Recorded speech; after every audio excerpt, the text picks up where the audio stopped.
사람들이 노처녀라고 놀릴 때는 가만히 웃기만 하면 되었다. 말없이 웃는 나의 내면에 어떤 생각들이 오가는지 상대방은 결코 모른다. 깊숙이 숨겨진 자아. 그것은 나 자신조차도 잘 모르는 내밀한 모습이었다. 사회에 적응하기 위해 적당히 입을 다물고 순응하며 태어난 척하지만 사실은 내 내부에 무서운 용암이 들끓고 있는지도 모른다. 여자의 첫 생일 아니히옥 장편소설 3. 추억 4월의 새벽은 꽤 쌀쌀했다. 안암동 학교 앞으로 가는 버스에는 사람이 별로 많지 않았다. 나는 버스 뒷좌석에 앉아 차창 밖을 내다보며 오늘 할 일을 계획하고 있었다. 여민이 아냐? 누가 내 옆에 빈자리에 앉으며 아는 체를 했다. 나는 천천히 고개를 돌렸다. 희뿌연 여명을 배경으로 검은 안경테 속에서 외꺼풀의 큼직한 눈이 반가움으로 빛나고 있었다. 문일규였다. 어머, 일규 형? 웬일이세요? 웬일이라니, 나야 늘 이 시간이면 법대 도서실에 출석해야 하잖아. 지각을 몇 번 하면 고시 준비하는 특수반에서 쫓겨나게 되어 있어. 여민이 오빠도 특수반이었으니까 잘 알고 있지? 예. 나는 간단하게 대답했다. 문일규는 입을 불쑥 내밀고 이마를 찡그려 보이며 익살스레 말했다. 나같이 아침잠이 많은 사람한테는 아주 괴로운 규칙이지. 올빼미같이 밤잠이 없어서 밤늦게 공부하는 건 얼마든지 괜찮은데 말이야. 근데 여민이는 이렇게 이른 시간에 어디로 가는 거지? 학교에 가요. 중앙도서관에. 이렇게 일찍 가지 않으면 빈자리가 없거든요. 내 대답을 들은 문일규가 눈을 둥그렇게 떴다. 1학년 신입생이 벌써부터 도서관에 자리를 맡아두고 공부만 한단 말이야? 대학 생활의 낭만을 맛볼 사이도 없이. 나는 아무런 대꾸도 하지 않고 빙그레 웃기만 했다. 문일규가 고개를 갸우뚱하며 나를 유심히 바라보았다. 1학년이면 과 친구들이나 선후배들과 어울려 술도 배우고 토론도 하느라고 바쁠 텐데, 아니면 각종 서클에 가입해서 신나는 과외 활동을 하거나 하다못해 미팅을 해보거나 연애를 시작하기도 하지. 여민이는 그런데 통 관심이 없어? 귀찮은 질문이었지만 문일규에게 나쁜 감정을 품고 있지 않았으므로 사실대로 성의 있게 대답했다. 제가 대학 생활에서 낭만을 찾지 않는 이유는 두 가지가 있어요. 첫째는 집안 형편이 어렵기 때문이에요. 아시다시피 저희 오빠가 군대에 갔거든요. 오빠 대신 집안의 생계와 저의 학업을 감당해야 해요. 아르바이트를 3개나 하고 있죠. 고등학생 과외 그룹 하나, 중학생 과외 그룹 둘. 따라서 방과 후의 시간이나 주말에 여가가 없어요. 아침 시간만이 유일한 저의 시간이죠. 다른 학생들처럼 서클 활동을 할 엄두를 못 내요. 문희규의 눈빛이 희미하게 일렁이었다. 나는 동정을 받고 싶진 않았는데 너무 고지고대로 얘기한 건 아닌가 싶었다. 기분이 언짢아서 입을 다물려고 하는데 그가 물었다. 2가지 이유가 있다고 했지? 나머지 다른 이유는 뭔데? 나는 잠시 머뭇거렸으나 이왕 얘기하는 김에 솔직히 말하기로 했다. 저는 어릴 때부터 책을 좋아했어요. 그래서 문학에 관심이 많았죠. 국문과를 진학하면서 가능하면 문학을 해서 내 책을 만들고 싶기도 했어요. 그런데 입학 후 1달 동안 국문학도들의 분위기를 보면서 실망했어요. 이은실 언니를 따라 문학회에 가보았는데 역시 질려버렸고요. 왜? 문일규는 점점 더 궁금한 모양이었다. 나는 담담하게 말했다. 문학도들은 대체적으로 예술지상주의자인 것 같았어요. 현실적인 삶보다 문학을 더 우선시하더군요. 일상적으로 성실하게 생활하는 것을 부차적인 일로 제껴놓고 문학적인 소재가 될 극적인 사건들만 추구해요.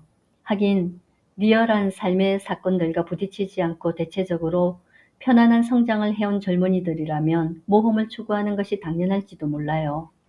하지만 그들에게는 최고의 모험이라는 게 사회 문제를 바라보는 의식의 모험이거나 더 운이 나쁘면 기껏해야 성적 모험일 뿐이에요. 나는 남학생들이 술집에 모여 열변을 토하거나 588을 방문하는 것에 관심이 없어요. 나는 성장 과정에서 충분히 극적인 경험들을 했기 때문에 이제 와서 모험을 하러 몰려다닐 필요가 없어요. 문일규의 입이 약간 벌어지면서 얼굴에 놀라는 빛이 떠올랐다. 그는 새삼스레 나를 뚫어지게 쳐다보았다. 그리고 한참 만에 입을 다물면서 감탄한 어조로 신음하듯 말했다. 알밤같이 단단하군. 어린 나이에. 중민이가 여동생 자랑을 할 만도 해. 칭찬을 들으려고 한 얘기가 아니었으므로 나는 약간 멋쩍어져서 얼굴을 붉혔다. 그런 나를 문일규가 그윽한 시선으로 바라보았다. 나는 더욱 몸둘 바를 몰라 그를 외면하고 창밖만 내다보았다. 이윽고 버스가 학교 앞에 도착했다. 고시파 도서실은 내가 가려는 중앙도서관의 꼭대기층에 있었으므로 우리는 같은 방향으로 나란히 걸어갔다. 봄날의 새벽 공기가 차가워서 저절로 어깨가 움츠러들었다. 춥지 않아? 그렇게 얇게 입고? 문일규가 물었다. 나는 딱히 걸칠 만한 옷이 없다고 대답하는 대신 무뚝뚝하게 말했다. 괜찮아요. 겪어보면 알겠지만 학교는 겨울보다 봄, 가을에 더 추워. 구식 석조 건물이어서 유난히 싸늘한데다 겨울이 아니라고 난로마저 떼주지 않거든. 두둑히 입고 다녀야 할 게야. 자, 이거 걸치고 있어. 갑자기 문일규가 입고 있던 잠바를 벗어 내밀었다. 어느새 중앙도서관 앞에 도착했을 때였다. 잉크빛의 진한 곤색 잠바로 속에는 털이 달려 있었다. 나는 졸지에 벌어진 일에 당황하여 황망히 손을 내저었다. 아니에요, 형. 전 하나도 춥지 않아요. 정말이에요. 괜찮아, 받아도. 오빠가 군대에 갔으니 이제부터 내가 대신 오빠 노릇을 해야지. 그걸 걸치고 있으면 낯선 남학생들이 장난도 안 치고 좋을걸? 하하하. 마다하는 내게 굳이 잠바를 떠넘긴 문일규는 호쾌하게 웃으면서 성큼성큼 꼭대기층으로 올라가 버렸다. 그때부터였다. 내가 그에게 휘말려 들기 시작한 것은. 가난하지만 젊었고 미래에 대한 희망으로 가득 차 있던 자신만만한 나에게 문일규는 그날부터 두근거림과 망설임으로 다가왔다. 그렇다. 나는 망설였다. 이 잠바를 어떻게 돌려줄 것인가? 고시파 도서실로 가져다 줄 것인가? 찾으러 올 때까지 기다릴 것인가? 다행히도 그날은 점심시간에 그가 중앙도서관으로 나를 찾아 내려왔다. 그러자 두근거림이 시작되었고 이튿날도 또 그 다음 날도 그것은 계속되었다. 오늘 점심시간에는 그가 내려올 것인가 말 것인가? 제발 내려오지 말았으면 너무 산만해지고 약해지잖아. 아니 내려와야 해. 어제 못다한 얘기가 있어. 매일 점심시간이 가까워지면 나는 안절부절하면서 도서관의 자리를 지켰다. 늘 내 옆자리에 앉아 같이 공부하던 이현실이 이런 눈치를 모를 리가 없었다. 그 당시 이현실은 내게 좋은 길잡이가 되어주고 있었다. 나는 이현실이 쓰던 교과서를 그대로 물려받아 책값 걱정은 하지 않아도 되었다. 뿐만 아니라 이현실의 조언에 따라 수강 과목을 선택하여 신청하였고 교직도 만약을 위해 들어두었다. 수업이 없는 공강 시간에는 도서관에서 번갈아 자리를 지켜주었다. 그리고 틈만 있으면 서로의 크고 작은 사정 얘기를 나누었다. 그러니 이현실이 자연스레 물어올 수밖에. 너 일규 형을 좋아하는 거 아니니? 솔직히 말해봐. 모르겠어 언니. 나는 한숨을 폭 쉬며 솔직한 심정을 털어놓았다. 이성적으로 생각하면 일규 형은 나와 어울릴 사람이 아닌 것 같아. 집안도 너무 좋고. 나도 언니처럼 큰 인물이 되려는 야심만만한 유형은 별로 좋아하지 않아. 너무 남자다운 것도 우리 아버지 같아서 불안해. 근데 감정적으로는 걷잡을 수 없이 끌려. 혼자 있을 때는 주눅들지 말고 내 본연의 모습대로 자신 있게 대하자. 다짐하곤 하지. 하지만 막상 만나면 작아지고 약해지고 수동적으로 돼서 무너져 버리고 말아. 언니, 나 어떡하지? 이현실이 빙그레 웃었다. 그게 사랑에 눈물었다는 거야. 처음엔 의지와 상관없이 빠져들지. 그러다가 상대방에 익숙해지면 차츰 정신을 차리게 돼. 냉정을 되찾게 됐을 땐 너무 늦은 것이 아닐까? 시간과 감정만 허비하고 말이야. 내가 걱정스레 물었다. 이현실이 깔깔 웃으며 내 팔을 살짝 꼬집었다. 아유, 이 깍쟁이. 사랑해서조차 손해보지 않으려고 계산만 하면 어떡해? 걱정 말고 한번 마음껏 좋아해봐. 감정을 자유롭게 풀어주라고. 그리고 결과가 어떻게 되든 후회하지 않는 거야. 그래야 사랑이 가져다주는 생명력을 경험할 수 있어. 그럴까? 내가 자신 없이 되물었다. 그럴까가 뭐야? 벌써 관계는 불붙었는데. 너보다 일규 형이 더 폭 빠진 것 같더라. 매일 내려오지를 않나. 너를 바라보는 눈이 보통이 아니야. 나는 그 형이 여학생을 그렇게 그윽한 눈빛으로 쳐다보는 거 처음 봤어. 이현실의 말은 사실이었다. 문일규는 하루에 한 번은 나를 만나야 안심을 했다. 언제 알아냈는지 내 수업시간표를 알아서 공강 시간에 도서관으로 오곤 했다. 날씨가 따뜻해져서 우리는 도서관 앞 잔디밭에 앉아 이야기를 나누곤 했다. 그러면 문일규의 친구들이 지나가다 놀렸다. 문일규 뭐해? 공부 안 하고? 까불지 마. 나는 하루에 1시간은 이 여학생과 얘기를 나눠야 힘이 나서 공부를 더 잘한다고. 문일규는 부끄러움도 없이 큰 소리로 응수하곤 했다. 그의 친구들이 우리를 보고도 더 이상 놀리지 않고 자연스레 받아들이게 되었을 때는 벌써 가을이 오고 있었다. 내가 대학에 입학했던 1971년은 봄 학기부터 어수선한 상황이었다.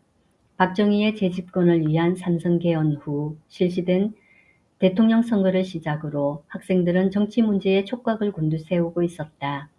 군사 독재 장기 집권이니 부정선거니 하는 말들을 흔히 들을 수 있었다. 가을 학기가 되자 학생들의 비판의식은 데모로 구체화되었다. 부정부패의 척결, 정보정치의 폐지, 군사교련의 반대 등을 외치며 산발적으로 일어나던 데모가 점점 커져갔다. 도서실과 강의실에 학생들이 줄어들었고 데모대는 불어났다. 나는 의식적으로 눈을 감고 귀를 막으며 강의실과 도서실을 고수하고 있었다. 하지만 문일규는 종종 총학생회 참모들이나 데모꾼들과 어울려 술을 마시는 눈치였다. 별로 달갑지 않은 일이었으나 나는 모른 채 했다. 문일규 역시 내게 정치적인 발언을 하는 일은 없었다. 10월 19일이었다. 이현실과 나는 중앙도서관에서 장학금을 따기 위한 공부를 하고 있었다. 갑자기 도서관 바닥이 흔들리는 듯한 느낌이 들었다. 마치 지진이라도 난 것 같았다. 왜 이러지? 무슨 일이야? 학생들은 자리에서 일어나 창가로 갔다. 도서관이 있는 언덕 아래편으로 학교 정문과 널찍한 차도가 내려다 보였다. 그런데 지금 완전 무장한 군인을 태운 오토바이 부대가 차도를 가득 메우며 교문을 향해 달려오고 있었다. 오토바이뿐만이 아니었다. 탱크다. 탱크가 쳐들어오고 있어. 미쳤군. 전쟁 때나 쓰는 탱크를 학교로 보내다니. 위험하다. 피하자. 교문 앞에서 멈추겠지. 설마 학내까지 들어오려고? 학생들은 대부분 그대로 서서 구경을 했다. 그러나 일부 학생들은 오늘은 공부하기 틀렸다고 투덜거리면서 짐을 쌌다. 이은실이 얼굴이 하얗게 질려 내게 말했다. 어서 피하자. 여학생들이 군인들과 마주쳐서 좋을 건 하나도 없어. 나는 별로 겁이 나지 않았으나 이현실의 충고에 따라 가방을 쌌다. 저런 죽일 놈들 봤나? 막 들어오는데 창가에 있던 학생들이 흥분해서 소리를 질렀다. 나는 무슨 일인가 궁금하여 고개를 삐죽이 내밀고 창밖을 쳐다보았다. 학교 안에는 이미 오토바이 부대와 탱크 부대에 뒤이어 국방색 트럭이 한 무더기 쳐들어오고 있었다. 그리고 트럭에서는 완전 무장한 군인들이 실전을 방불케 하는 모습으로 뛰어내렸다. 그들은 땅에 발을 딛기가 무섭게 백병전 하듯 주변에 있는 학생들을 닥치는 대로 군봉으로 때리기 시작했다. 어머 저럴 수가. 나도 모르게 탄식이 흘러나왔다. 뭐하고 있어? 빨리 피하지 않고? 누가 팔을 잡아 끌었다. 돌아보니 어느새 내려왔는지 문일규가 딱딱하게 굳은 얼굴로 나를 문 쪽으로 밀었다. 뒷길로 해서 후문으로 빠지면 도망칠 수 있을 거야. 빨리 가. 형은? 난 남아서 할 일이 있어. 우물거리지 말고 빨리 나가. 문일규의 목소리는 곧 흥분한 학생들의 함성에 묻혀 들리지 않게 되었다. 안 되겠다. 나가자. 나가자. 싸우자. 동료 학생들이 맞는 것을 목격한 학국파 학생들은 데모대와 합류하기 위해 와르르 도서관을 빠져나갔다. 그러나 데모대는 벌써 군인들에게 쫓겨 학교 건물 안으로 퇴각하고 있었다. 그때였다. 누군가 도서관 한가운데에 책상 위에 올랐었다. 문일규였다. 그는 눈빛을 번뜩이며 우왕좌왕하는 학생들을 둘러본 뒤 굵고 힘있는 목소리로 외쳤다.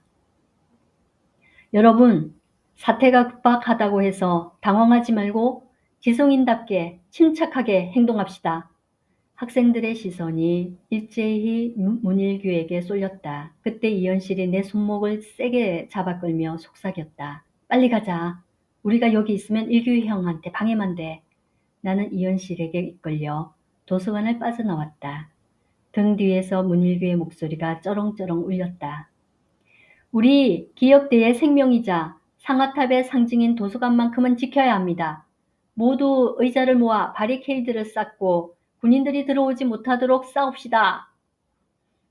상황이 급박한 만큼 연설도 짧은 것 같았다. 그러나 나는 그 짧은 연설마저 다 듣지 못하고 이현실을 따라 샛길로 빠져 후문으로 도망치기 시작했다. 도망치면서 얼핏 보니 남학생들이 군인들에게 총계 머리판으로 맞으며 트럭 안으로 끌려갔다. 옷은 찢긴 채 머리 뒤에 두 손을 얹고 무릎으로 기계해서 끌어가는 것이었다. 데모를 했건 안 했건 문제가 아니었다. 무차별 공격이었다. 하다못해 식당에서 느긋이 밥 먹는 사람도 잡아갔다. 이현실과 내가 뒷문으로 도망쳐 나올 때였다. 교양학부 쪽에서 한 여학생이 최루탄 가루를 하얗게 뒤집어 쓴 채 비틀거리며 달려오는 게 보였다. 눈물 콧물로 범벅이 된 그 여학생은 앞이 안 보여 제대로 뛰지도 못하고 있었다.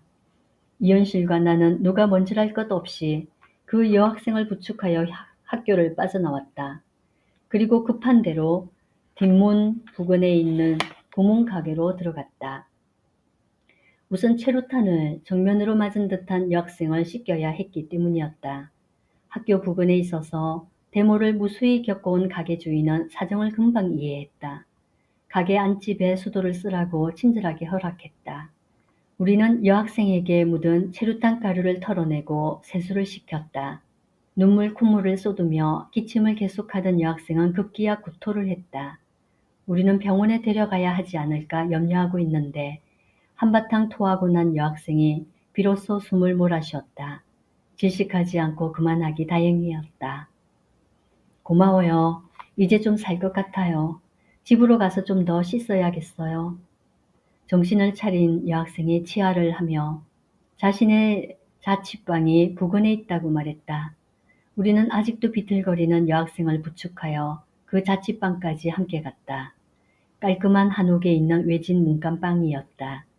여학생이 차근차근 다시 씻고 옷을 갈아입은 뒤 방으로 들어왔다. 아무래도 목욕을 가야겠어요. 아무리 씻어도 체류탄 냄새가 가시질 않아요. 아참, 제 소개부터 하죠. 저는 신문방송학과 1학년 김영희예요. 교내 신문사 기자로 일하고 있어요. 자기소개를 하는 김영희의 눈은 아직 충혈되어 있었지만 눈매가 여간내기가 아니라는 느낌을 주었다. 어쩌다 그렇게 최루탄을 정통으로 맞았어요? 이현실이 안쓰러워하며 물었다. 교양학부에서 취재를 하고 있었어요. 군인들이 쳐들어오자 여학생 휴게실도 피했지요. 그런데 여학생들만 모여 있는 것을 뻔히 보면서도 지나가던 군인들이 창문으로 최루탄을 마구 던져 넣었어요. 희죽희죽 웃으면서 장난삼아 말이죠. 삽시간에 여학생 휴게실은 아수라장이 됐어요. 어떻게 빠져나왔는지도 모르겠어요. 잔인한 놈들. 온유하기 짝이 없는 이현실도 격해오는 울분의 감정을 참을 수 없었던지 욕을 해댔다. 도대체 어디서 들이닥친 군인들일까요? 학생들을 잡아서 어디로 데려가는 걸까요? 남아서 싸우기로 한 학생들은 어떻게 됐을까요? 우리는 서로에게 번갈아 질문을 던졌지만 아무도 해답을 몰랐다. 나는 문일규가 어떻게 되었는지 상당히 걱정이 되었다. 그러나 다시 학교에 가볼 수는 없는 노릇이었다. 답답한 침묵 끝에 김영희가 말했다. 저는 목욕한 후 신문사 동료들이 자주 모이는 술집에 가보겠어요. 살아남은 사람이 있으면 한 명이라도 나오겠죠. 어쩌면 상황이 어떻게 돌아가는 건지 정보를 얻을 수 있을지도 몰라요. 우리는 김영희에게 작별 인사를 한 후 자취방을 나왔다. 큰 길로 나와 학교 쪽을 보니 정말 으시시했다.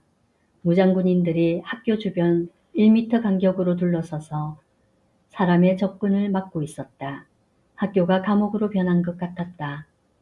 학교를 완전히 뺏겼어. 이현실이 기가 막혀서 내뱉었다. 언제까지 못 들어가게 할 건가? 내가 막막한 기분으로 중얼거렸다. 뭐 이런 일이 다 있지? 우리는 우두커니 서서 학교를 바라만 보다가 이튿날 아침 학교 앞 다방에서 만나기로 하고 기운 없이 헤어졌다. 그날 뉴스를 듣고서야 서울 일각에 위수령이 내려졌음과 대학이 당분간 폐쇄된다는 것을 알았다. 학원 질서 확립에 관한 대통령의 특별 명령이라는 것이었다. 검은 10월. 학생들은 상아탑이 군화에 의해 짓밟혀진 그때를 이렇게 불렀다. 일제시대에도 없었던 역사 이래 처음 있는 일이었다. 신문도 잘 안 보던 나로서는 정치가 갑자기 내 생활에 뛰어들어 엄청난 영향력을 끼치는 것을 겪고 놀라지 않을 수 없었다. 시대와 무관하게 산다는 일은 불가능하구나 처음으로 뼈저리게 느꼈다. 아버지처럼 시대에 뛰어들어 살지 않는다 해도 시대가 내 생활을 먼저 습격하는 것이었다. 아버지, 나는 그날 돌아가신 아버지를 비로소 조금 이해할 것 같았다. 젊은 시절에는 일제에 저항하고 해방 후에는 독재 정권을 비판했던 아버지. 아버지의 정의감은 옳았을지도 몰랐다. 문제는 아버지가 자아 형성이 덜 된 미성숙한 상태에서 사회운동에 지나치게 경도되었다는 데에 있다. 자신을 추스리고 가정을 이끌 인격과 능력이 갖추어지지 않았는데 시대 상황 때문에 우선적으로 사회운동에 뛰어들고 그 사회운동이 모든 모순을 해결할 수 있는 만병통치약인 양 자기 합리화를 했던 것이 아버지가 인생에서 실패한 주요 원인이었다. 그러나 우리 세대의 젊은이들도 그와 같은 실수를 하지 않는다는 보장이 어디 있는가? 상황이 이렇게 급박한데 나는 도서관 책상 위로 뛰어오르던 문일규의 모습을 생각했다. 그의 행동은 충분히 이해할 수 있었다. 그 상황에서는 싸울 수도 있었다. 어쩌면 그 싸움은 정당한 분노의 표현일지도 몰랐다. 그런데 나는 왜 싸우지 않고 피했는가? 왜 모두들 피하라고만 했는가? 여자이기 때문에? 그렇다. 여학생이었기 때문이었다. 남자들은 역사가 시작된 이후 계속 싸워왔다. 그러면 여자들은 뭘 했는가? 나는 자연스레 어머니를 생각했다. 거친 바깥바람을 몰고 다니던 모습 많은 아버지를 끝까지 참아주고 이해하고 그를 위해서 아이들을 낳고 기르고 먹이고 거두어 온 어머니. 어머니는 그것이 여자의 일이라고 믿었다. 과연 그런가? 나는 어머니가 믿는 여자의 길은 가지 않기로 일찍부터 결심했다. 그러면 나는 어떻게 살 것인가? 남자들처럼 싸우고 살 것인가? 아니다. 그건 아니다. 나는 곰곰이 생각했다. 싸우며 사는 남자의 길, 뒷바라지하며 사는 여자의 길, 이렇게 딱 나누어 정의되지 않는 제3의 길이 있을 것이다.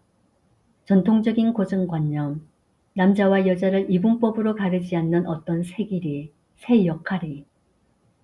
그러면 그 새 길과 새 역할은 어떤 것일까? 그 새 길과 새 역할에 맞추어 살려면 지금 당장 나는 어떻게 해야 하나? 대답은 쉽게 나오지 않았다. 나는 이현실과 만나 상황을 파악해가며 의논하기로 하고 평상시처럼 아르바이트를 했다. 다음날 아침에 학교 앞으로 갔다. 학교는 여전히 군인들에게 점령되어 있었다. 멀찍이 바라보니 대운동장에 국방색 막사들이 들어서고 탱크들이 주둔해 있었다. 할 수 없이 약속 장소인 다방으로 갔다. 이현실이 나를 보자마자 물었다. 일규 형은 어떻게 됐니? 집에 전화해봤니? 응, 전화해봤는데 집에서도 소식을 모르는 모양이야. 일하는 사람이 받아서 어제 안 들어왔다고만 하던데. 큰일이다. 잡혀갔나 봐. 이현실이 문일규를 걱정하며 어두운 표정을 지었다. 잡혀갔겠지. 앞서서 싸웠는데. 나는 한숨 섞어 대답한 후 묵묵히 앉아 있었다. 한 치 앞도 보이지 않는 깜깜한 굴 속에 갇힌 기분이었다. 이현실이 답답한지 새로운 제안을 했다.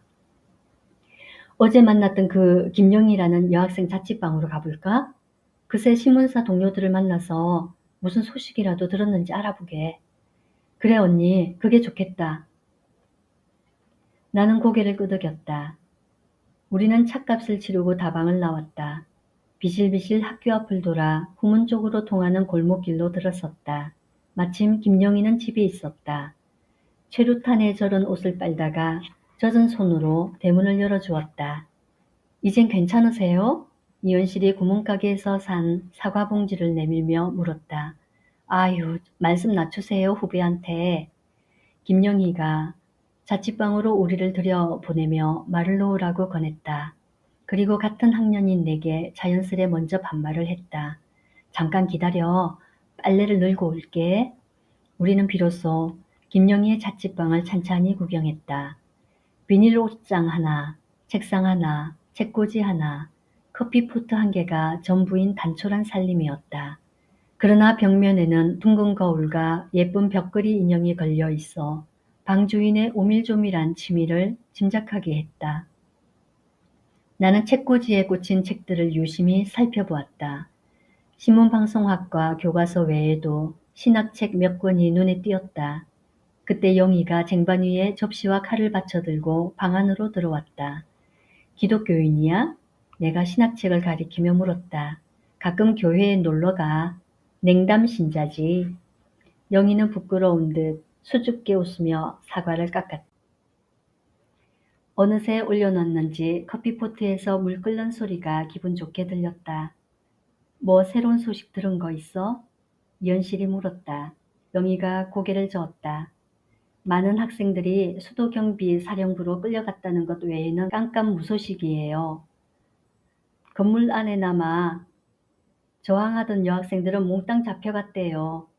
신문사 동료들도 대부분 끌려갔어요. 남아있는 사람들은 폭격이라도 맞은 것처럼 전부 어디론가 숨어버렸고요. 일요일날 교회라도 가야 자세한 정보를 들을 수 있을 것 같아요. 교회에서 그런 소식을 들을 수 있나? 교회를 다녀본 적이 있는 이현실이 어림없다는 듯 되물었다. 김영희가 싱긋 웃으며 대답했다. 제가 다니는 교회는 사회 문제에 관심이 많은 사람들이 모이거든요. 그런 교회도 있어? 이현실이 눈을 둥그렇게 떴다. 김영희는 걸핏하면 전도부터 하려는 기독교인들의 극성스러움을 전혀 보이지 않고 조용하게 말했다. 네, 궁금하면 한번 가보세요. 그건 그렇고 군인들이 쉽게 학교에서 철수할 것 같지 않아요. 저도 며칠 더 지켜보다 고향으로 가야겠어요. 고향이 어딘데? 나는 또랑또랑한 영희의 표준말이 지방 사람처럼 느껴지지 않아 물어보았다. 광주 부근에서 부모님이 아주 영세한 규모의 목장을 하고 있어. 나는 중학교 때부터 서울에서 학교를 다녔지만 그러고 보니 영희의 말투에 전라도 억양이 약간 섞여 있는 듯도 싶었다. 그럼 자취 생활을 한 지 꽤 오래됐겠네? 나처럼 어머니나 동생을 부양하지 않아도 되는 영희의 단촐한 생활을 은근히 부러워하며 내가 물었다. 아냐, 중고등학교는 친척 집에서 다녔어. 대학 들어와서 얹혀 살기가 눈치 보여서 독립한 거야. 영희는 자신의 처지에 대해 터놓고 얘기했다. 집안이 워낙 가난해서 중고등학교를 거의 장학금으로 공부했다는 것. 대학 들어와서도 장학금에 의존하고 있으며 신문사에서 받는 몇 푼 안 되는 봉급으로 자취 생활을 해나가고 있다는 것이었다. 나는 영희의 가난한 처지에 깊은 동료의식을 느꼈다. 따라서 오래된 친구를 대하듯 내 생각을 자연스레 털어놓게 되었다. 남자와 여자의 역할을 고정관념으로 나누지 않고 새로운 길을 찾는 방법. 그러기 위해서 당장 어떻게 해야 하나 하는 고민이었다. 내 얘기를 들은 영희는 눈을 빛내며 공감을 표시했다. 너도 그런 고민을 했구나. 나도 어제 생각을 많이 했어. 남학생이나 여학생이나 학생인 건 마찬가지인데 어제 같은 상황에서 남학생들은 싸웠고 여학생들은 피했거든. 나는 정말 여자라는 게 부끄러웠어. 아무리 생각해봐도 여자라고 움츠러들지 말고 남학생과 동등하게 싸워야 했어. 그게 여자가 고정관념을 벗어나서 남자와 평등해지는 방법이 아닐까? 이현실이 대뜸 반론을 제기했다. 아휴, 평등해지기 위해서 같이 싸운다는 건 말이 안 돼. 여자와 남자는 생리적으로 달라. 어제 우리가 남아서 싸우다가 잡혀갔으면 무슨 꼴을 당했겠어? 거친 군인들이 약한 여학생들을 그냥 두었을 것 같아? 우리는 우리가 남학생들과 다를 게 없다고 생각하지만 현실적으로 그렇지 않아. 우리는 훨씬 불리해. 김영희와 이현실 사이에 열띤 논쟁이 벌어졌다. 나는 두 사람의 주장이 나름대로 일리가 있다고 생각했다. 그러나 김영희처럼 남학생과 똑같이 싸워야 한다는 말에는 동조할 수 없었다. 또한 이현실같이 남녀를 확연히 분리해 생각하는 것도 시시했다. 무언가 다른 대안이 있을 것 같았다. 그러나 그것이 무엇인지는 알 수 없었다. 답답했다. 그러나 그때 우리는 겨우 대학 1, 2학년생이었다. 대답을 찾기까지 열심히 고민할 수밖에 없었다. 어쨌든 그 후로 김영희와 우리는 함께 고민하는 친구가 되었다. 논쟁을 벌였던 이현실은 김영희를 따라 교회도 함께 가보곤 했다. 나는 평일 저녁마다 과외 공부를 가르치는 것은 물론 토요일과 일요일에는 두세 팀을 연이어 가르쳐야 했기 때문에 교회에 가볼 틈이 없었다. 그러나 이현실을 통해 민주인사가 많이 모이는 진보적인 교회의 분위기에 대해 들을 수 있었다. 군사 독재 정권의 저항적인 목사의 설교를 들으면 속이 다 시원해지고 무언가 민주화를 위해서 애써야 할 것 같은 생각이 든다는 것이었다. 나는 언젠가 시간을 내서 그 교회에 한번 가보리라 빌렀다. 그러나 속절없이 시간은 갔고 나는 2학년이 되었다. 위수령 때 수도경비 사령부로 끌려갔던 남학생들은 그대로 강제 징집이 되어 강의실에는 학생들의 수가 눈에 띄게 줄어들었다. 남아있는 학생들도 어깨가 처져 있어 대학의 분위기가 말이 아니었다. 간혹 독이 오른 눈빛을 띤 학생도 있었으나 극소수였다. 대부분은 무기력감에 빠져 허탈해하고 있었다. 아무것도 모르는 7위 학번 신입생들이 입학해서 캠퍼스를 누비는 통에 그나마 활력이 있어 보일 정도였다. 그러나 그 활력조차 건강한 것은 아니었다. 대학가에는 청바지와 통기타, 장발머리와 김민기의 친구라는 노래가 유행했다. 그러나 장발과 김민기의 노래는 곧 단속 대상이 되었다. 남은 것은 패배주의밖에 없었다. 정신이 텅 빈 공백 상태에 미국의 록 음악가 마리화나가 수입되었다. 이른바 태폐풍조였다. 다행히 그 태폐풍조에 물들지 않은 학생은 취직시험 준비나 학점 따기, 아르바이트에 몰두할 수 있을 뿐이었다. 나 역시 장학금을 위한 학점 따기와 아르바이트로 바빴다. 그러나 더 이상 중앙도서관에는 가지 않았다. 중앙도서관에 앉아 있으면 어디선가 문일규가 불쑥 나타나 줄 것만 같아 공부에 몰두할 수가 없었기 때문이다. 다른 남학생들처럼 문일규도 군대에 끌려갔다는 것만 알았을 뿐 어디로 끌려갔는지 어떻게 지냈는지 통소식을 알 수 없었다. 갑갑하고 쓸쓸한 나날이었다. 이현실과 나는 중앙도서관에 가지 않는 대신 문과대 도서실에 단골 자리를 만들었다. 그리고 우리 두 사람의 옆에는 김영희의 자리도 덧붙여졌다. 김영희는 그쯤 신문사의 분규로 한바탕 홍역을 치렀다. 검열을 두려워해서 애초에 문제가 될 기사는 실지 않으려는 주관과 어떻게든 옳은 소리를 한번 해보려는 학생 기자들 간의 싸움이었다. 결과는 학생 기자들이 집단 사표를 내는 것으로 끝났고 김영희도 신문사를 그만두었다. 쥐꼬리 많은 봉급조차 못 받게 된 것이다. 나는 사방으로 수소문해서 과외 그룹을 하나 소개해 주었다. 나와 비슷한 생활을 시작한 것이다. 물론 나보다는 아르바이트를 훨씬 덜 해서 학우들과 어울려 술자리를 갖기도 하고 교회 청년부에도 열심히 나갈 여유는 있었지만 어쨌든 김영희도 우리와 함께 강의실과 도서실을 오락가락하면서 점점 더 친해졌다. 기다리고 기다리던 소식은 봄이 지나서야 왔다. 문일규로부터 봉합엽서가 온 것이다. 나는 후들거리는 가슴을 진정시키며 군사우편이라고 도장 찍힌 엽서를 뜯었다. 보고 싶은 여민이에게 여기는 최전방이다. 시시각각 노리는 적의 침투를 막기 위해 오늘도 최선을 다하고 있다. 자랑스런 대한민국의 남아로서 신성한 국방의 의무를 수행하는 일에 무한한 영광과 자부심을 느낀다. 나는 몸 건강히 잘 있으니 내 염려는 말아라. 친구들에게도 안부 전하고 학생의 본분을 다해 공부 열심히 하기 바란다고 말해주렴. 사랑한다. 일병 문일규. 속았다. 뭔가 속은 느낌이었다. 그렇게 걱정했는데 뭐 신성한 국방 의무에 무한한 영광을 느낀다고? 나는 어이없어하며 이현실에게 이 짤막한 편지를 보여주었다. 이현실이 배시시 웃더니 말했다. 살아있긴 살아있는 모양인데 어지간히 고생하나 보다. 최전방에서 편지조차 마음대로 못 쓰고. 그래도 이건 너무했잖아. 나는 편지를 주머니에 아무렇게나 쑤셔 박으며 투덜거렸다. 오죽하면 그랬겠니. 검열을 받는 편지일 테니까 행간을 읽어. 그 편지 중에 진심으로 쓴 건 사랑한다는 말밖에 없는 것 같다. 그럴까? 되물으면서 생각해보니 문일규가 내게 사랑한다고 말한 건 이번이 처음이었다. 나는 주머니에 쑤셔 박았던 편지를 다시 꺼내 곱게 접었다. 그리고 아주 긴 답장을 썼다. 검열을 생각해서 수상한 말은 일체 빼고 신변 잡기를 쓸데없이 길게 썼다. 오빠도 국방의 의무를 열심히 하고 있다는 것, 과외에 가르치는 학생이 성적이 올랐다는 것, 김영희라는 새 친구가 생겼다는 것 등 이것저것 자상히 썼다. 그것이 사랑한다는 간단한 말에 대한 보답일 것 같았다. 그러면서도 나도 사랑한다는 말은 끝내 하지 못했다. 그저 보고 싶다고 말했을 뿐. 도대체 사랑한다는 말 따위로 내 간절한 그리움을 대신할 수 있었을까? 다시 가을이 왔다.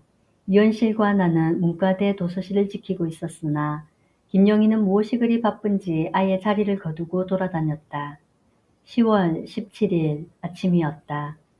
김영희가 숨을 헐떡이며 문과대 도서실로 들어오더니 우리에게 다가와 속삭였다. 오늘 아침 4.18 탑의 제문에 먹물이 묻어 있는 걸 봤어. 나는 바싹 긴장했다. 언젠가 문일교로부터 들은 얘기가 떠올랐다. 기억대생들은 데모를 하기 전에 4.18 탑의 기념비에 적힌 글자를 먹물로 본을 뜨는 관습이 있다고. 그렇다면 곧 데모가 일어날 것 아닌가.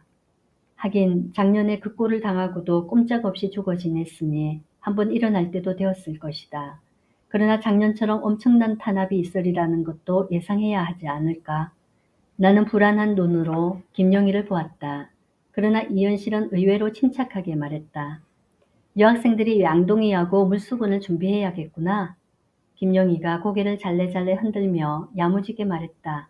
나는 남학생들 눈이나 닦아주고 있을 수만은 없어. 나도 싸울 거야.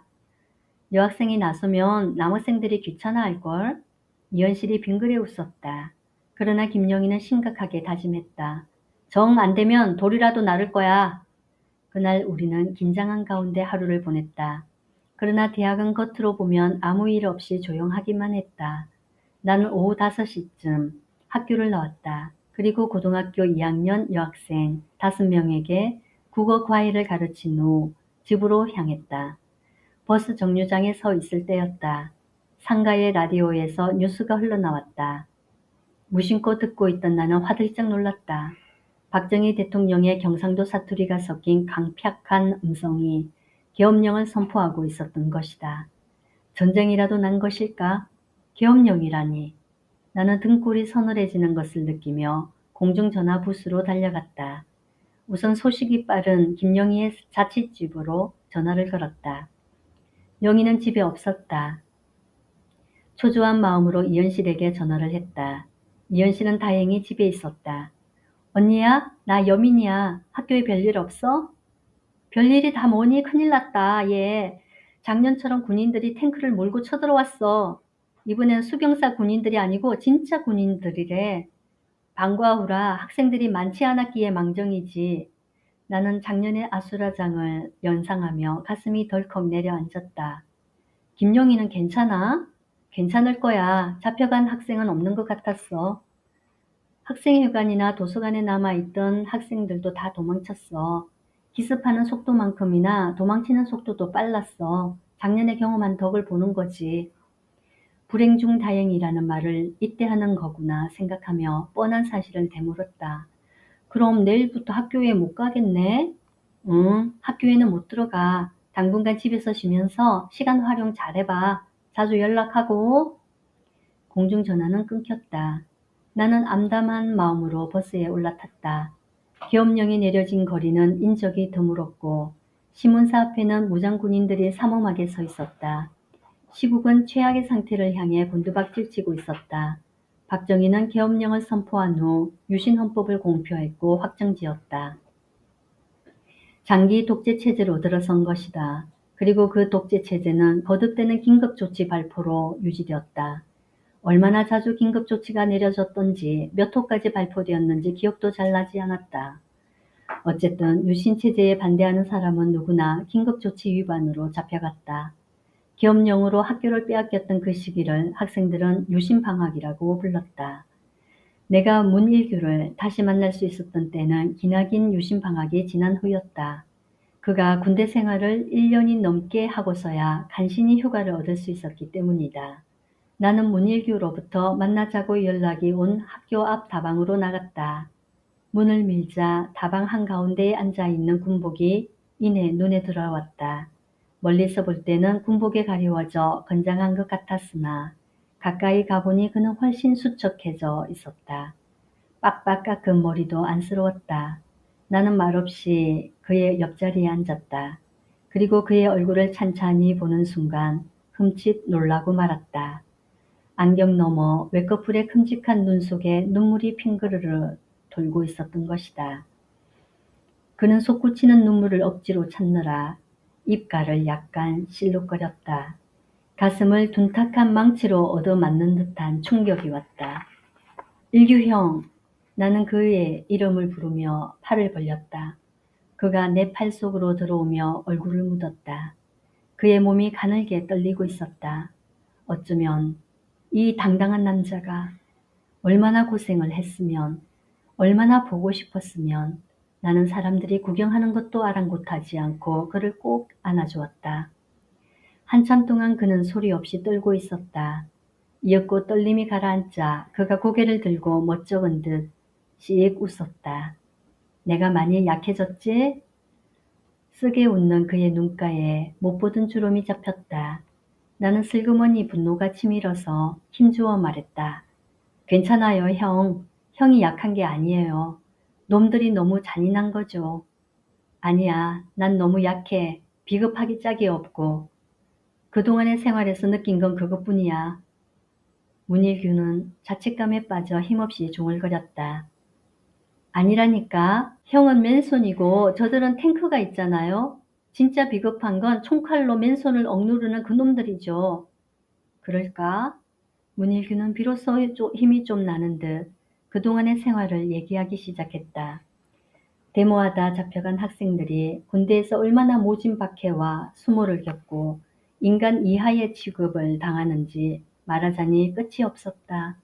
그날 나는 그의 이야기를 들어주느라 아르바이트도 가지 못했다. 나로서는 생계가 위협받는 것도 무릅쓴 일탈 행동이었다. 그러나 일탈 행동은 그것으로 끝나지 않았다. 그가 두 번째 휴가를 나왔을 때였다. 나는 아르바이트를 끝내고 밤 9시가 넘어서야 그를 만날 수 있었다. 그는 그날 낮에 법대 친구들과 만나 학교 소식을 듣고는 의기소침해져 있었다. 몰래 지하신문을 발간하던 친구들 몇이 잡혀갔대. 대단한 용기지? 이 악랄한 탄압 국면 속에서도 저항 행동을 하다니. 모두들 입 다물고 죽어 지낼 수만은 없었나 보죠. 나는 문일규를 자극하고 싶지 않아 찬사도 아니고 비난도 아닌 시큰둥한 답을 했다.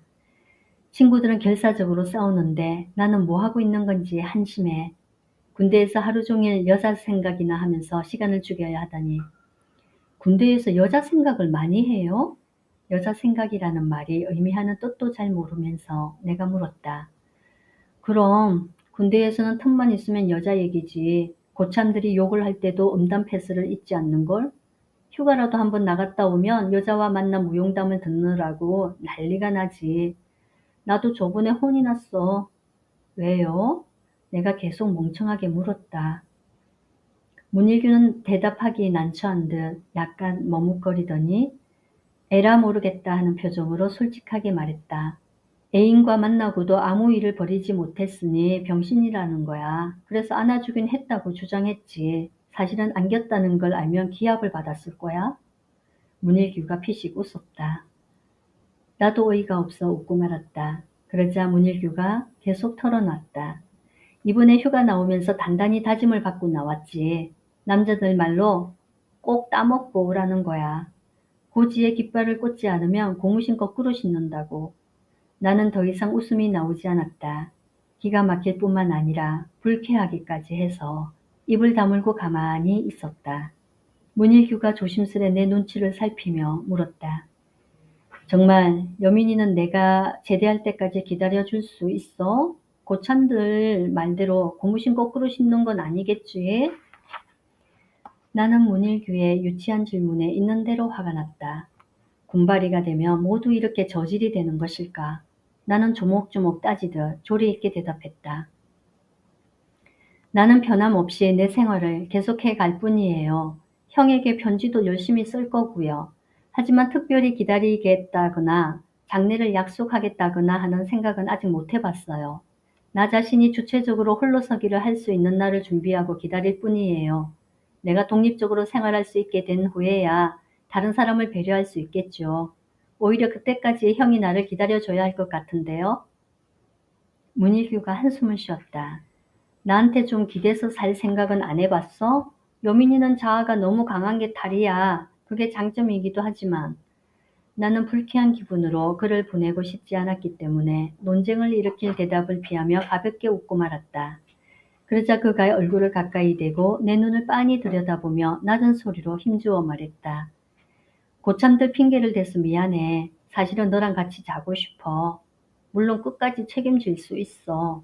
나는 그의 이글이글 타는 듯한 시선을 피하며 까르르 웃었다. 왜 웃어? 난 심각한데. 형이 다짐하는 게 우습잖아요. 여자랑 자면 끝까지 책임져야 돼요? 내 물음에 그는 어리둥절한 표정을 지으며 지극히 상식적인 대답을 근엄하게 했다. 그럼 그건 남자의 의무야. 더군다나 여민이는 친구 동생이니까 의리를 지켜야지. 비로소 웃음을 그친 내가 찬찬히 말했다.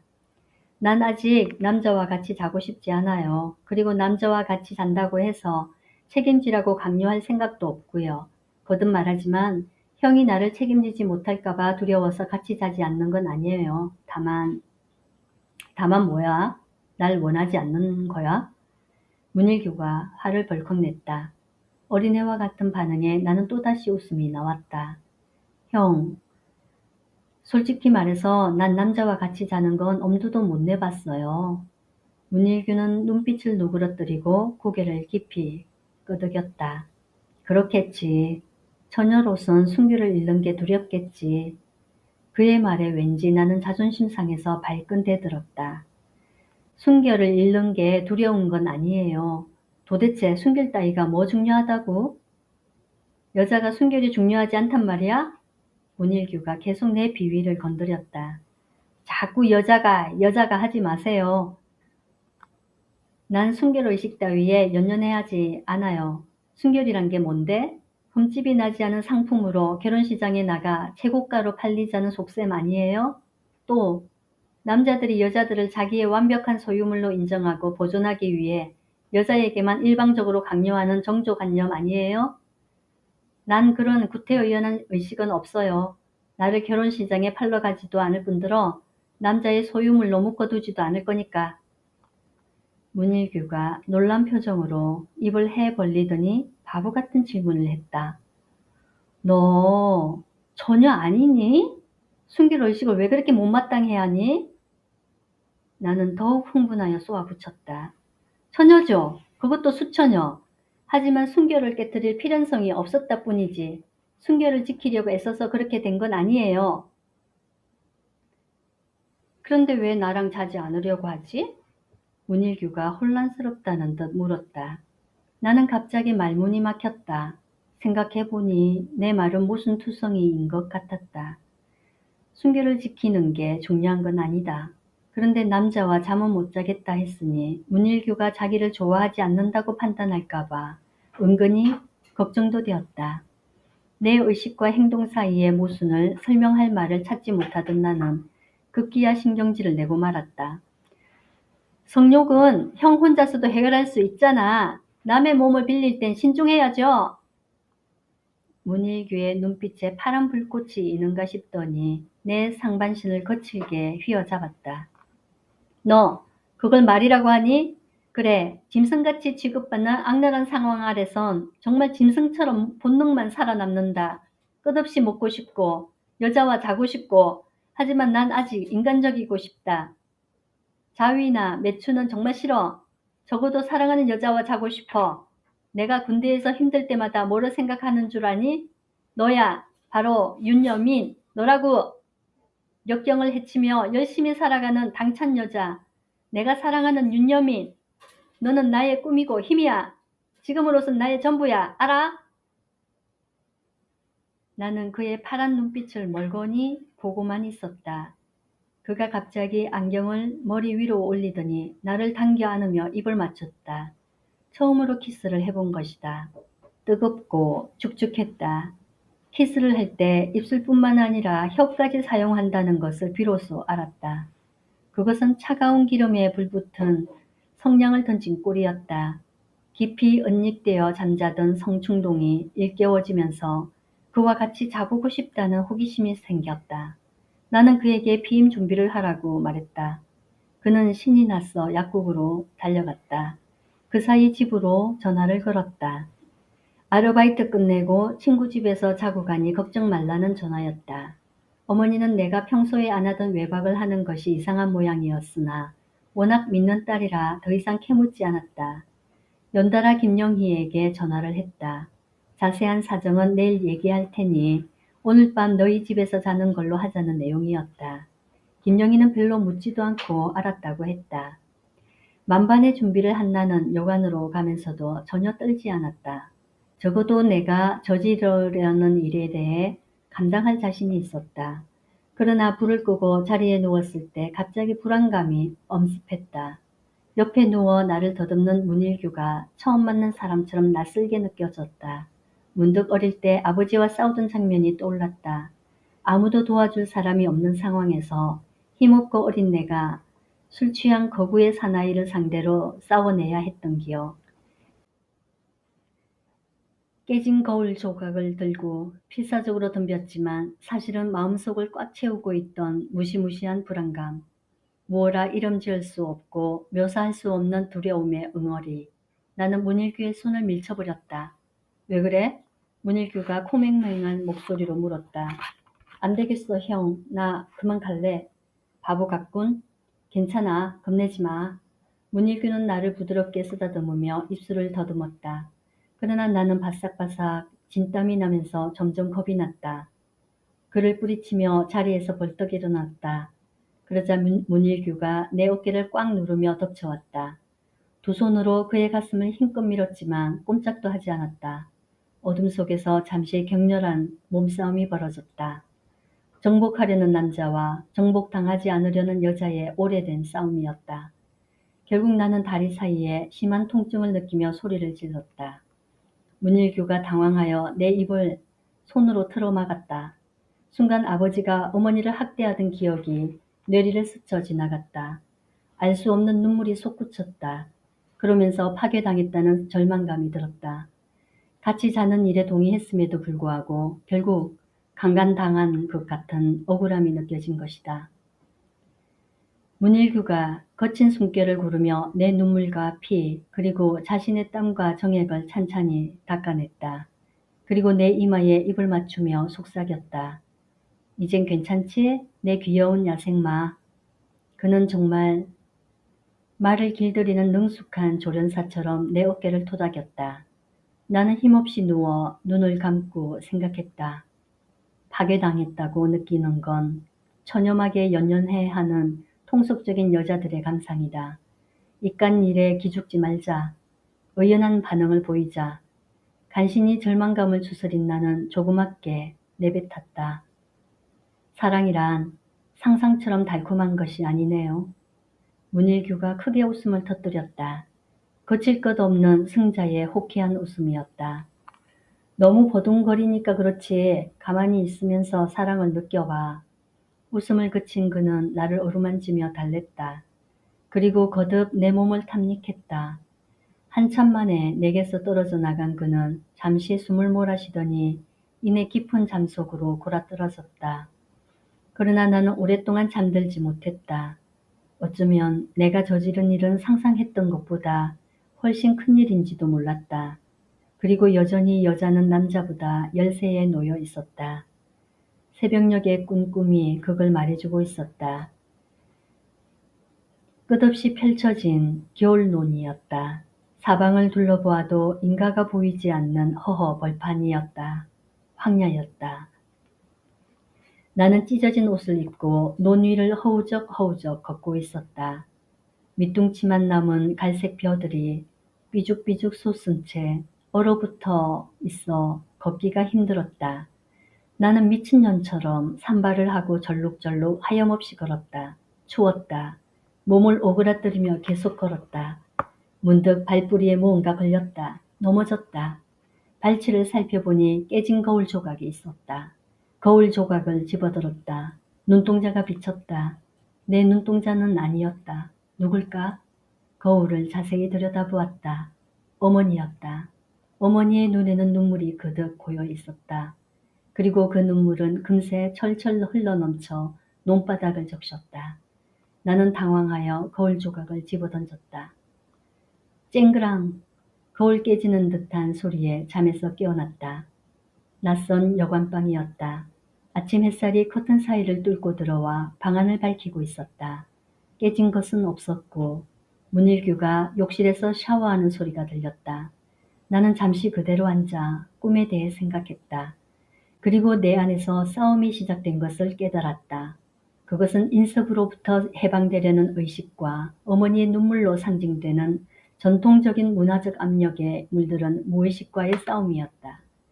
그리고 그 싸움은 내 의지대로 명료한 의식의 승리로 끝나주지만은 않을 것 같았다. 그 징조로 그날 아침 문일규를 똑바로 쳐다보지 못했다. 왠지 자꾸 마음이 안으로 움츠러드는 것이었다. 나는 수줍은 새색시처럼 당당한 문일규에게 복종했다. 성관계를 갖는다고 세상이 달라지랴 자신했지만 막상 성관계 후에는 세상이 달라진 것을 인정하지 않을 수 없었다. 처녀막과 함께 자신감도 상실된 것이다. 나는 속으로 부르짖었다. 처녀막 따위가 없어졌다고 자신감까지 잃으면 어떡해? 나답지 않잖아? 그러나 그날 나는 여관을 나올 때 걷기가 힘든 것을 과장해서 표현했다. 처녀막의 파열로 아랫배에 통증이 느껴져서 걷기가 거북했는데 주저앉을 정도로 심한 것은 아니었다. 주저앉는다 해도 잠시면 회복될 정도였다. 그러나 난 오랫동안 주저앉아 문일규를 쩔쩔매게 했다. 나 자신에게 더 실망스러운 일도 있었다. 문일규가 귀대할 때였다. 나는 그와 헤어지는 것이 몹시 불안하고 섭섭했다. 문일규도 내 마음을 알았는지 꼭 끌어안으며 다짐했다. 잘 있어 내 마누라. 편지 자주 하고. 마누라라는 말이 그렇게 의미 있을 줄은 몰랐다. 그 말을 듣고 불안감이 다소 가셨고 자꾸 듣고 싶었다. 평소에는 무척이나 싫어하던 단어였는데도 불구하고 애틋한 마음으로 문일규를 보내며 스스로에게 반문했다. 내가 왜 이럴까? 뭐 이럴 수도 있는 거지. 그래도 너무하잖아. 합법적인 결혼이 아니어서 자신감이 없는 걸까? 에이, 실망스러워. 어릴 땐 결혼하지 않고 살 생각을 했었는데 할 수 없지. 합법적인 결혼을 한번 해볼 수밖에. 나는 어느새 결혼에 기대를 걸고 있었다. 끝없는 회상에 잠겨 있는 동안 버스가 집 앞 정류장으로 다가서고 있었다. 나는 어머니가 싸준 음식 보따리를 들고 뒤뚱거리며 버스에서 내렸다. 신호등이 제대로 설치되지 않은 지방도로는 건너기가 무서웠다. 오가는 차가 끊기기를 기다려 한참 만에야 길을 건넜다. 상가의 불빛에 의지해 아파트로 들어서자 기다렸다는 듯이 가로등과 포장도로가 펼쳐져 걷기가 한결 수월했다. 추억의 무게만큼이나 묵직한 짐을 들고 집에 도착해서 현관문을 열었다. 깜깜한 실내에서는 하루 종일 밀폐되었던 공기가 후덥지근하게 다가들었다. 우선 불을 켜고 창문을 활짝 열었다. 신선한 밤 공기가 밀려와 숨통이 트였다. 불편한 점이 많은 시외였지만 이 청량한 대기의 매력이 모든 불편함을 보상해 주었다. 우선 짐을 풀고 음식물을 꺼내 냉장고에 넣었다. 그리고 재빨리 외출복을 벗어던졌다. 이어 속옷까지 활활 벗어버리고 알몸이 되었다. 여기는 아무도 잔소리를 하지 않는 나만의 공간인 것이다. 목욕탕 문을 활짝 열고 시원하게 샤워를 했다. 일도 많고 생각도 많았던 하루의 피곤함이 깨끗이 씻기는 듯했다. 샤워를 마치고 헐렁한 잠옷을 걸쳤다. 차가운 보리차를 한 잔 따라 마시고 서재로 갔다.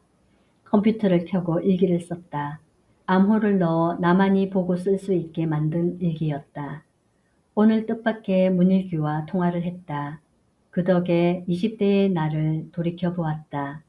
나는 다른 학생들처럼 사회 문제를 바라보는 의식의 모험이나 성적 모험은 하지 않겠다고 자신했었지만 결국은 그 두 가지 모험을 다 한 것 같다. 아마 사람은 자기 나이에 겪을 일을 뛰어넘기 힘든가 보다. 다 쓰고 나니 12시가 훨씬 넘었다. 컴퓨터를 껐다. 작은 방으로 돌아와 음악 방송을 틀고 자리에 누웠다. 온몸이 바닥으로 끌려드는 듯 노곤했다. 이내 탈진한 사람처럼 잠속으로 깊이 빠져들었다.